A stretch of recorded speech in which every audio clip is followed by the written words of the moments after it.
Hey guys, how's it going? Hope you're doing well. My name is Crown, and today I'm going to read you some very interesting stories that I hope that you're gonna love. And now, without further ado, let's go!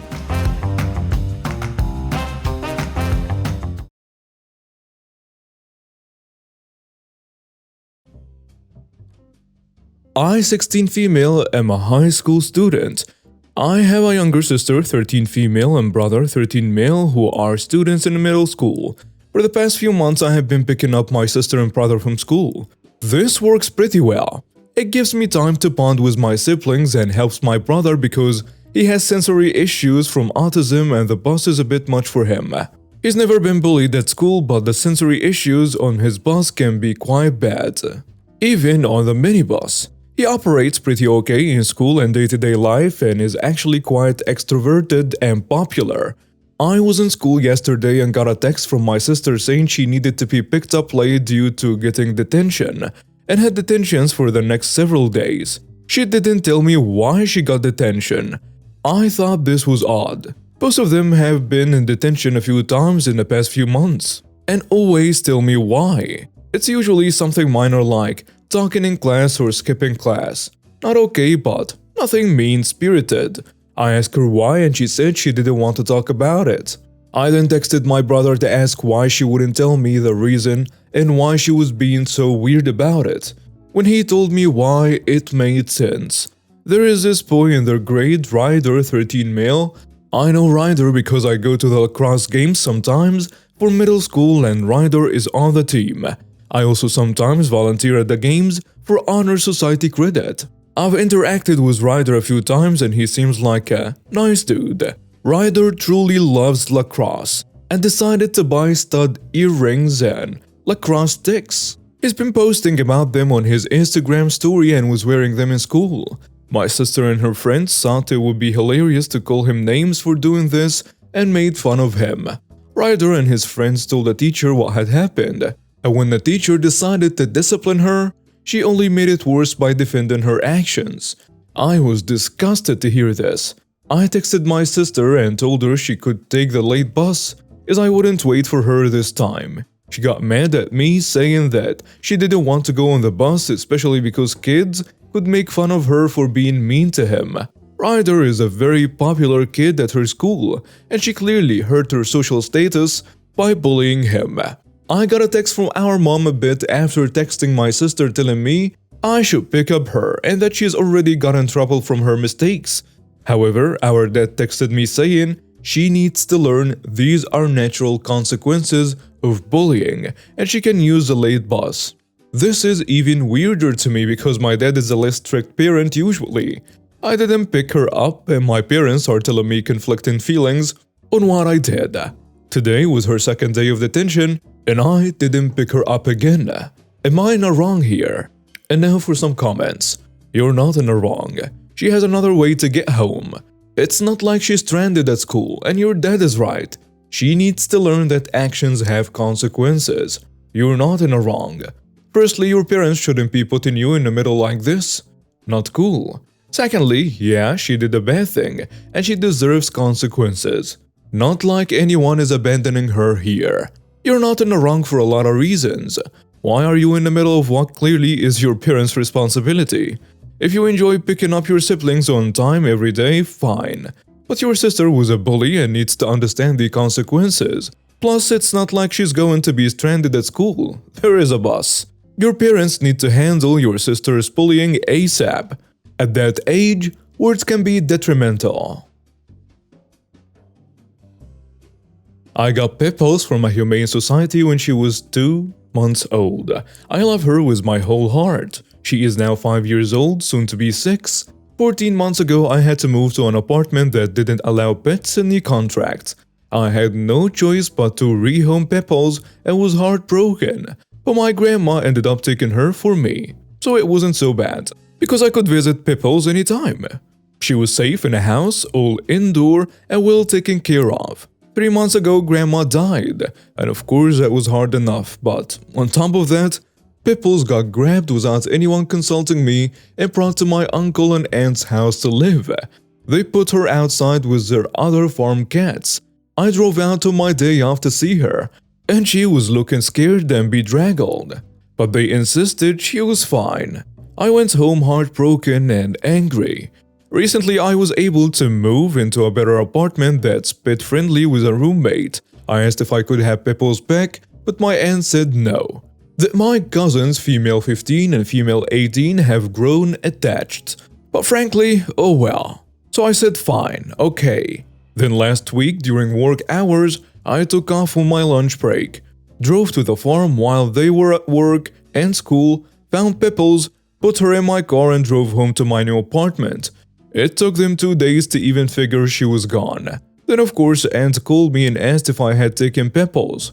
I said yes. She started to yell, so I just said, "She's my cat, and I give her to Grandma for a while, not you," and then hung up. I think I'm legally in the clear because I took Pebbles back to the vet. I took her to her whole life for a checkup, got her papers up to date and microchipped her in my name. But my parents called me and told me they were disappointed in me, that it was immature to steal Pebbles, and that the girls are apparently heartbroken. I'm sorry, my cousins are sad, but I would do it again. Pebbles is my cat, and they weren't taking care of her right. I never wanted to give her up anyway. If I'm the jerk, that's fine. And now for some comments. Your cousins are not sad. They have multiple cats and didn't even notice Pebbles was missing. The adults are using this as an excuse to make you feel guilty. You're not in the wrong.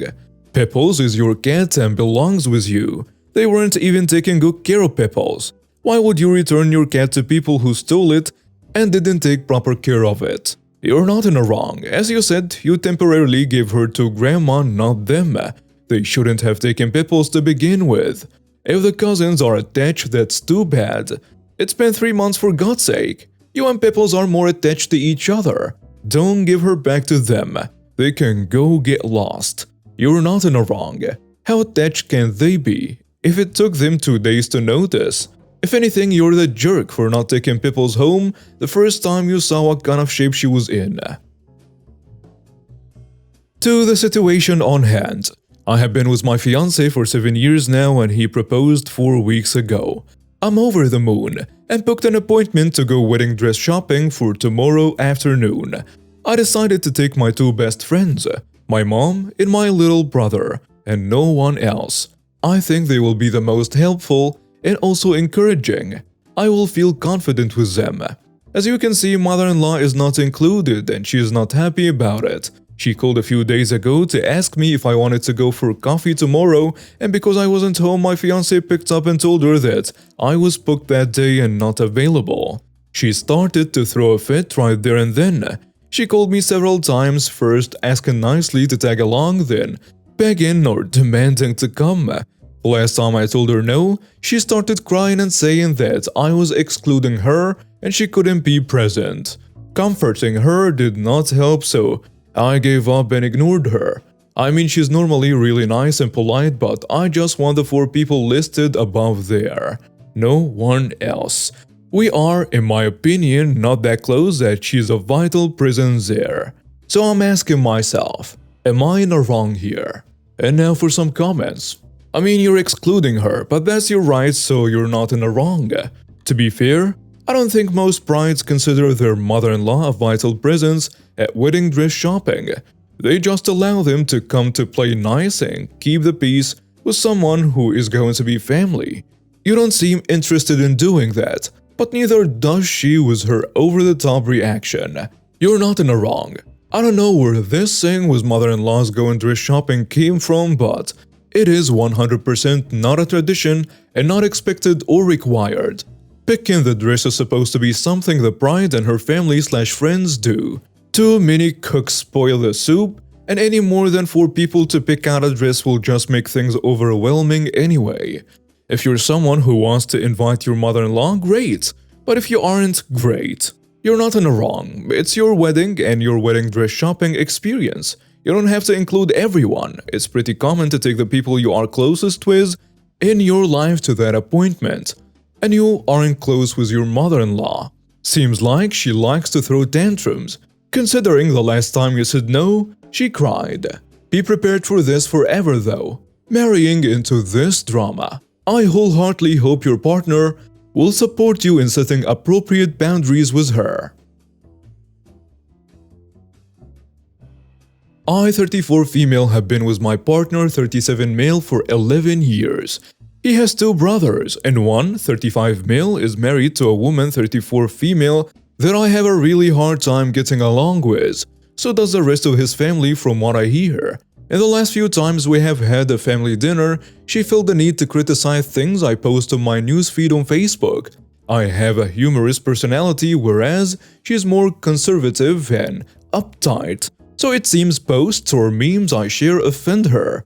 I told her she is more than happy to unfollow. Means my post won't show, but we are still friends on Facebook. And I unfollow her since all her posts are constant complaints about the pettiest things, Dear Diary type. Or she can also unfriend me. But she would just get more mad and told me that I should just stop posting those kinds of things. After the 4th and 5th time, she decided to bring up and complain about my posts when we were all together. I just about had enough of her complaints, so I took out my phone, looked her up on my social media and removed her from it while showing her. Then said, "There, now the issue is solved, and you won't see my offensive posts anymore." She got extremely angry and stormed off. Later, her husband, my partner's brother, texted him asking if I could apologize so she will calm down. Otherwise, she doesn't want to come over anymore. My partner told me I was a jerk for what I did and wanted me to apologize. But I told him I had enough of her constant nagging and complaining of everything I do. And if she's that offended over it, she should just get over the things I post and unfollow me or hide me. So am I in the wrong for unfriending her? And now for some comments. You're not in the wrong. It sounds like 2 birds with 1 stone to me. Now she doesn't want to come over either. Hooray! You're not in the wrong. Should have done it long time ago and just not said anything. She probably wouldn't have even noticed. And really, she won't come over anymore? Second problem solved. You're not in the wrong. I wouldn't apologize. Screw that. You gave her a reasonable option to unfollow your posts if she still wanted to be friends. Instead of doing it, she decided to keep complaining and make it an issue and try to control what you do. You fixed it for her since she wouldn't. So that makes me sound like a horrible gamer chick who's more interested in playing Call of Duty than her friend breaking up with her boyfriend. That's not the case though. Please read on. So I ran a game. It's a combination of D&D versus Amongst Us. Essentially, you get a bunch of people who are villagers or werewolves and they vote each other out. It's important to add that the main vibe of the game is not to trust anyone. Wolves will pretend to be villagers and vice versa. During the game, villagers and wolves become apparent due to varying aspects of the game. And this is where it goes to the gray area. My friend was a villager. She was killed pretty quick into the game. However, she was still not trusted due to another role in the game. That meant she could still be a wolf. Long story short, when she was revealed as just dead, not the secret role, she posted a massive rant. How we don't respect her and that she's signing off from the game because we never trusted her and so on. I posted back saying I wouldn't trust her, I wouldn't apologize for that. And I wouldn't apologize for her not being the secret role either. Bear in mind, I don't play the game, just moderate it. Now she's gone silent. For context, she has a hell of a lot on her plate. She's studying and has a job, so a lot of hours out of her day, but she didn't have to sign up to play. She did that on her own free will. Now she's making out like she's slighted. So am I in the wrong for telling her that even when she's been a focal part of the game for years, that she's been a jerk because she has more to do than just play right now? And that I'm not going to defend her tantrum because that is how the game is played? And now for some comments. So Mafia. The game is Mafia and a player has Dunning-Kruger. No, you're not in the wrong and it's not your business whether she wants to play again. You're not in the wrong. You're playing werewolf and your friend doesn't understand the first thing about deceptive games. You should send her a list of games to never try. Resistance, Avalon, Mafia, Secret Hitler, Werewolf, Coop, Among Us, there are many others. She can't take these games personally, otherwise no point playing and ruining everyone's mood. Explain that to her once and close the conversation. If you had to apologize for even thinking that she could handle it, and follow up with a promise to never include her in such games again, for her own happiness. You're not in the wrong. If your friend has been a focal part of the game for years, then she should know better than to be salty about not getting the role she wanted. Throwing a tantrum over a game is also just immature, no matter the circumstances. However, you did mention that your friend has a lot on her plate currently, which likely played a large role in her blowing up. I think you could have been a little more considerate of that fact when you were responding to her. Maybe saying something like, "Listen, I get that you've got a lot on your plate, but the way you're acting right now is just going to hurt you more. How about you take some days to yourself and let's talk afterwards." Thank you for watching and see you next time.